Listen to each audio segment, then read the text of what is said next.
You two, welcome back to the channel. I just want to bless you all for tuning in this week. It's been a new, long, hard, and rough week, and I just want to thank you all for tuning in to the video.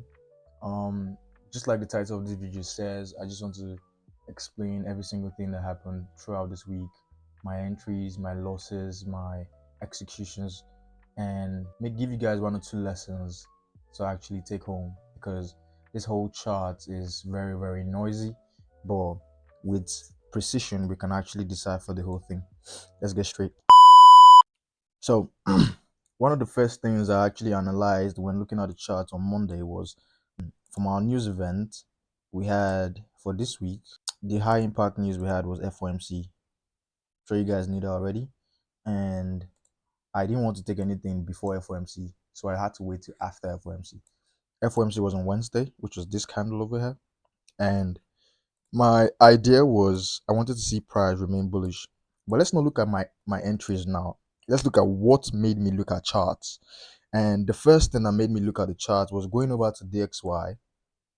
And if you guys can remember, I was talking about this significant low. I wanted to see price close below, then I would want to go long, because this is a symmetrical market.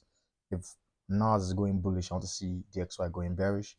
If Eurodollar is going bullish, I want to see DXY bearish.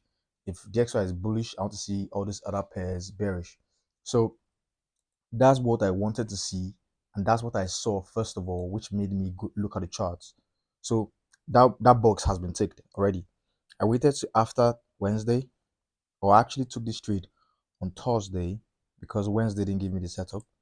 So moving over to the 15-minute time frame, which is what I use now as my entry, I waited to see the liquidity sweep, which is over here, so you guys can see properly.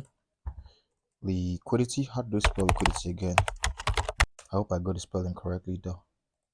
So we have liquidity over here, and I'm going to leave it at the center. Yep. So there are three things I always look at whenever I'm looking at the charts. Whenever I want to take a trade, I'm looking for liquidity sweeps, and I want to see a trade moving into an imbalance. So if you remember, I charted this imbalance out on the daily. So price running into that imbalance, clearing out liquidity, and then giving me a market structure shift. It's just screaming high probability after high impact news has been released. So my objective for this trade was to go for a 1:3, which is this high over here. That's an all-time high, which is around 25,000. I don't know if you guys know what they call precise figures: 25,500, 26,500, 27K. Like those exact round figures are where institutions usually keep their orders. So that's one of the main reasons why I'm leaving my take profit around that level.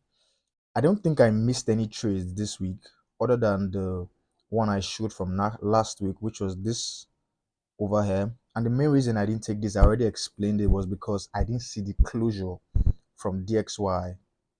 So it was like DXY was bullish and NAS was bullish as well. Those kind of markets are very, very tricky. You don't want to be trading that kind of markets because it's manipulated. And even if you might get a win, it comes with bad habits. It's like making you build bad habits basically. So you're trading in markets that aren't really favorable to your system, and then you get a win and you smile, and then you think that's how it's going to be. But nah, you're just training bad habits. So what am I expecting from next week? If you look at the news calendar, we have a very clean week next week. The only thing I'm expecting is Powell on Wednesday, or sorry, on Tuesday rather. And after Powell, everything is all clean. These are the kind of weeks I always look at as high probability weeks.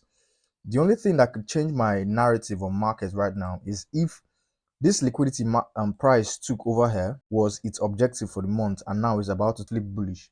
That's going to be what is going to like shake my narrative for NAS and other asset classes I'm trading. But for now, my sentiment is still the same. I'm still bullish, and I'm still holding this trade to around this level. I'll be going into the market next week hoping to go long again if price trades down into this volume imbalance, and then I would add to this position again, holding it to about a 1:3 or 1:4, depending on what I see on the market and the time it gives me the setup.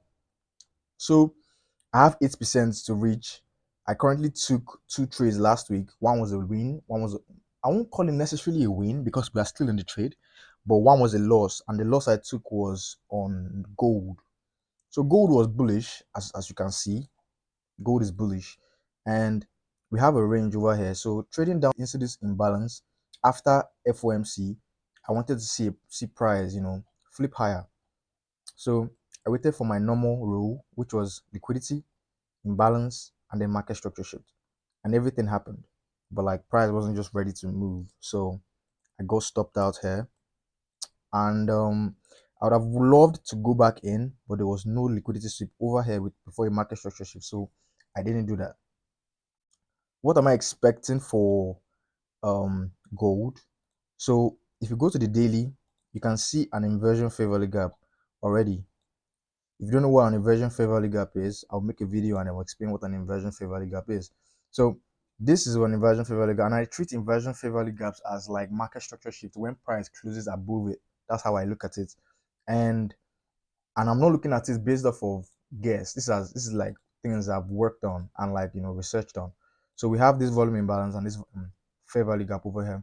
So if price trades down into this and then clears out liquidity and gives me a market structure shift, I'll add to this position and then going higher. So this will also serve as an order block for me, resisting price from going lower. That's my 2 cents on gold. So this week has actually been very, very smooth. Initially, when I took those trades, I wanted to close them immediately. I was like scared, basically. And after like, a very short time, I actually understood that this market will do what this market wants to do. So actually stressing over whether it's going to be a win or whether it's going to be a loss, it's at your own detriment because it doesn't care what you feel. So why do you have to care what the market wants to deliver? You would only care if you haven't done the work, if you haven't put in the time and the effort to look at the charts, create a model, create a system. That's the only time you'll be scared because you're playing guesswork now. But now, no, I've done the work. All I'm doing now is just to execute. I could blow the account, I could pass the account. I don't care. I've done the work, and it has proven to me that it works. So, I don't think I have anything else to say. It's really lovely being back, and I just hope you guys enjoyed it. And until I talk to you guys next time, stay safe.